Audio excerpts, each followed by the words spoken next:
Alright. Lord, thank you for this time together to study these ideas and make our lives better and more fulfilling. And may we learn this and hopefully help all those that are in our hearts and minds also. And all harm free in the name of Jesus. Amen. Right. Well, we're moving right along. We're in chapter 13 here of the nature of personal reality, and we are up to beginning session 651, which starts at the bottom of 255. I'll begin reading at the top of page 256. And it says, "Good evening," and we will resume dictation. Your beliefs about age, like everything else, will form your experience, and your mass beliefs will affect your civilization. With the current concepts held by your society, men and women fear old age from the time of youth. If young adulthood is considered the epitome of life, blessedness, and success, then old age is viewed as the opposite, a time of failure and decay. Some of this has to do with distorted ideas of both the conscious and unconscious minds, using your terms now. Generally speaking, in Western society, the conscious mind is seen as coming into its own in early adulthood, as the self rises from the bed of childhood unconsciousness into its critical awareness and differentiation. The appreciation of distinctions and differences is considered one of the greatest characteristics of consciousness, and so those aspects of it are valued.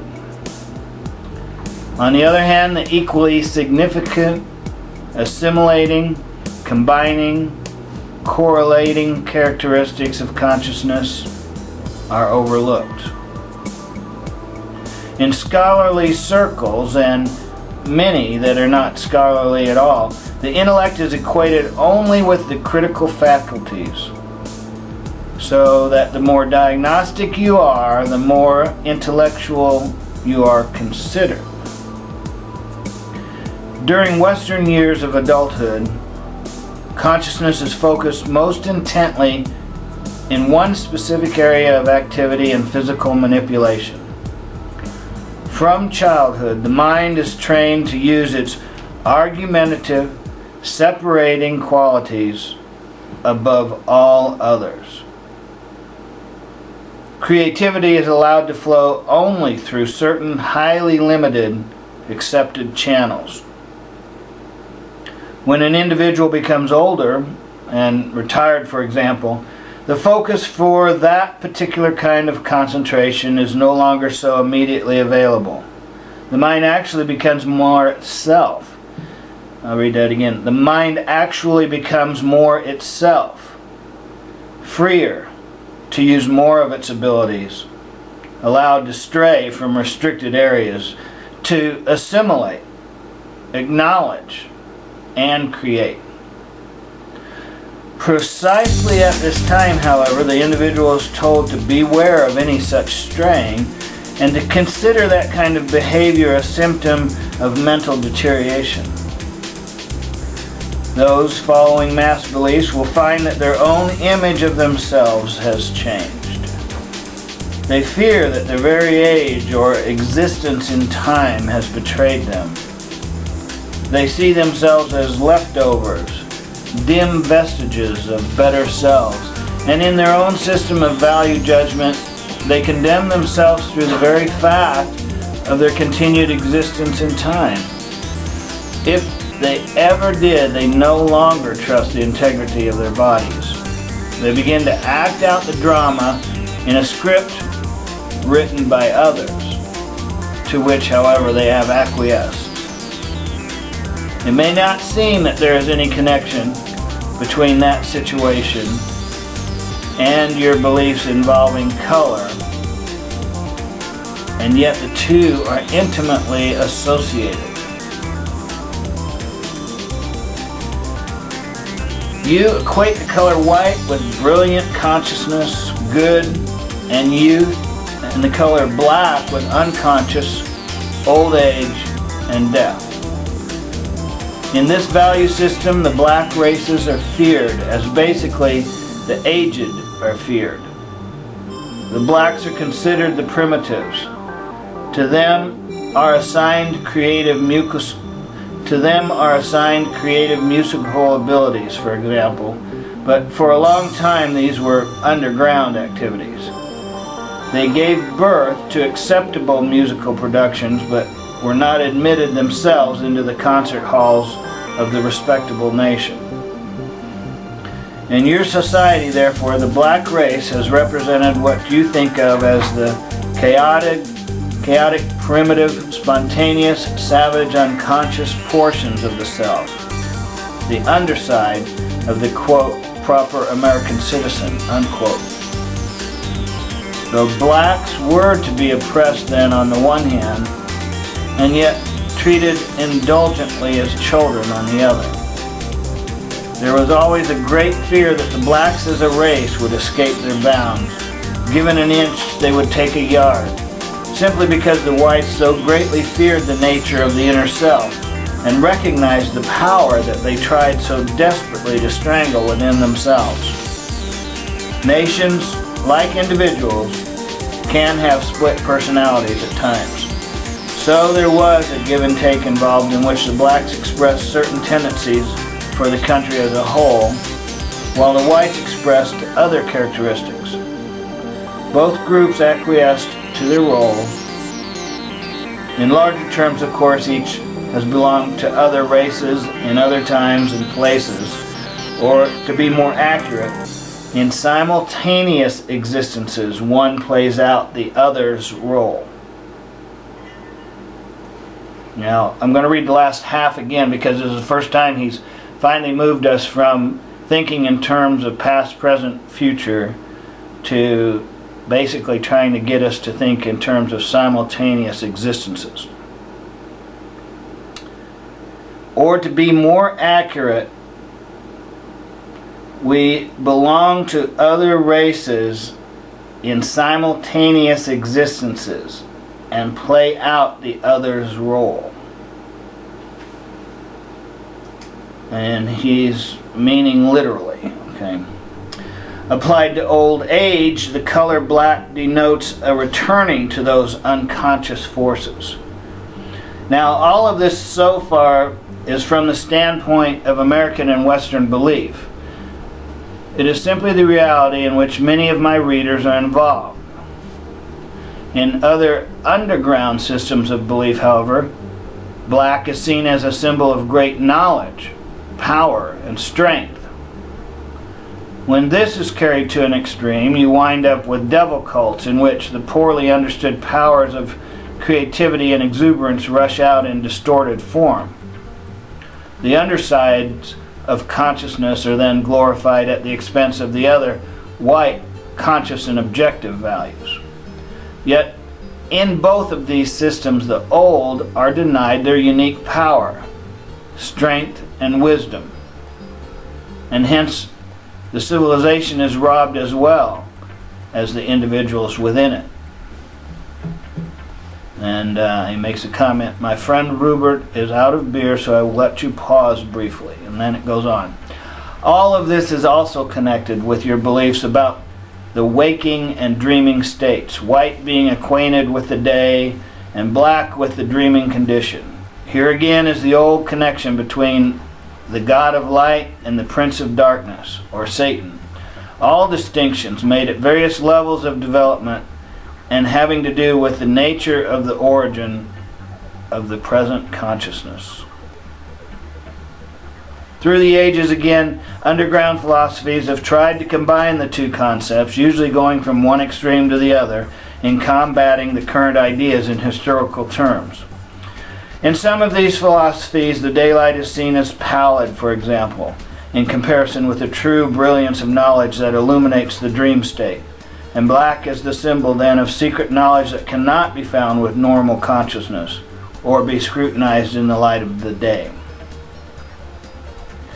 Here you find stories of black magicians, and once more age enters in so that the legends of the wise old man or women rise into folklore.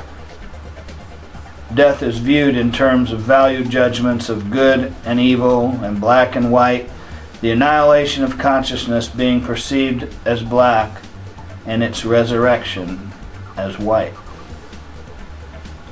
The light of illumination is experienced as white, yet it often appears to delineate the darkness of the soul or to shine in the black of night.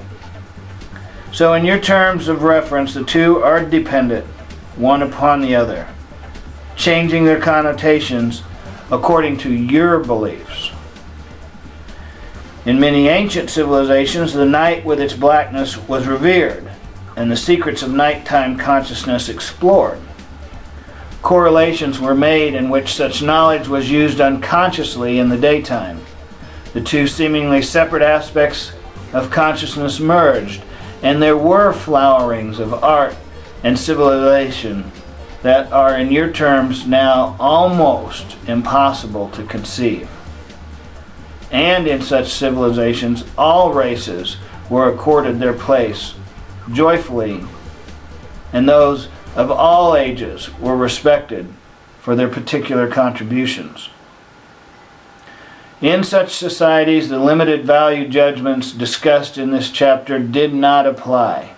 Individuals or races did not have to take certain specific roles, acting out various portions of humanity's characteristics. Each person was allowed to be unique with all that implies. This does not mean that humanity has fallen from that state of grace into what may seem to be a lower condition. It does mean that you have chosen to diversify functions and abilities, to isolate them, so to speak, in order to learn and understand and even to develop their peculiar natures. There are ways of assimilating your inner knowledge, your contrasting values of light and darkness, good and bad, youth and old age, and of using such criteria to enrich your own experience in a most practical fashion. In so doing, you will enhance not only yourself and your society, but the world at large. You will also recognize the state of grace in which you must exist. Let us look at some of those ways. And we'll stop there. So, basically he's delineated his viewpoint of the beliefs of Western society and how our thoughts in terms of the beliefs of ourselves and colors apply to races and good and bad, or good and evil, and how this affects, again, going back to right and wrong and all of our actions. Again, our perceptions, our interactions. He makes these statements in order for us to have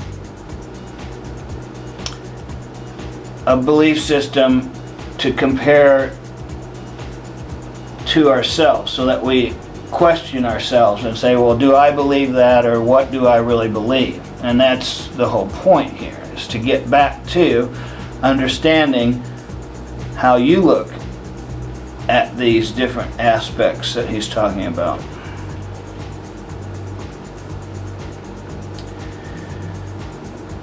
So, using his words here, we need to come up with a sentence that'll combine the last 3.5 pages into a statement. But it boils down to that color affects our beliefs.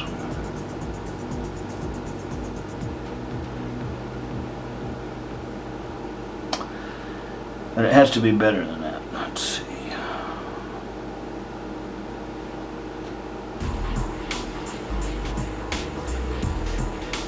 He made all those delineations, and then he said, it may not seem that there's any connection between that situation and your beliefs involving color, and yet the two are intimately associated. So he went through our ways of thinking, how when we get older, we basically are moving towards a less valuable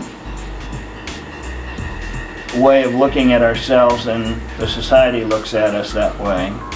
And then he brought in color. So even though he talks about the races a lot, I think one of the things he's stressing so much is for us to try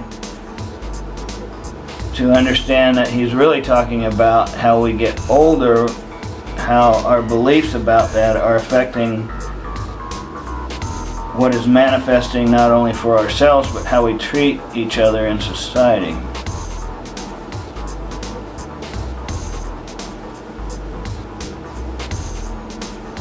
It's also interesting that he says as when we get away from needing that particular fine focus that we're used to holding up as the epitome of intellectual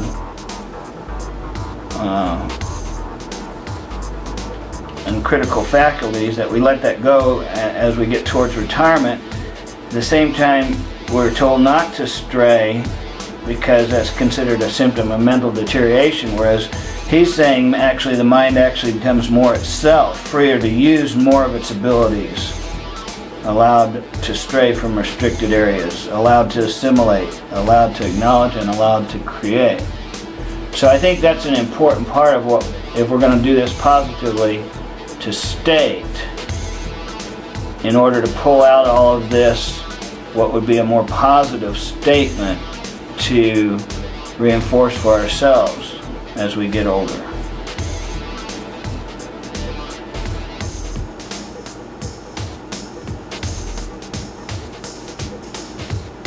So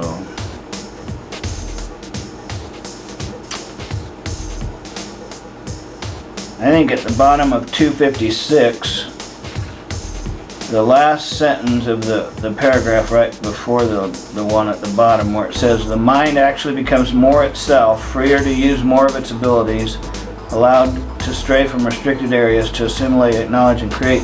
I'd like to turn that into a short positive statement having to do with as we become older, we allow our mind to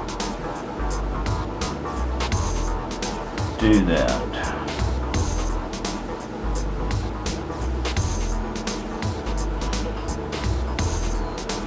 I'm going to pause this for a second while we come up with a statement.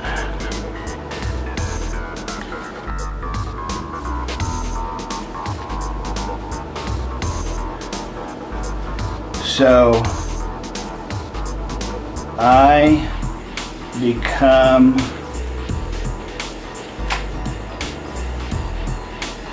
I wonder if it's more free as I get older. I become more free as I get older. As I get older, I become more free. What? Since that would emphasize the age more. As I get older, I become more free. Is that okay? Yes. Okay. Today's date is the 5th. Is that right? What is today's date? Check.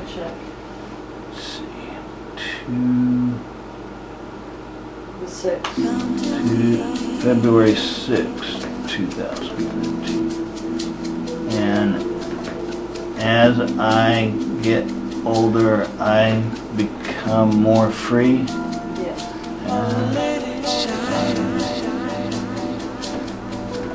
Get older, I become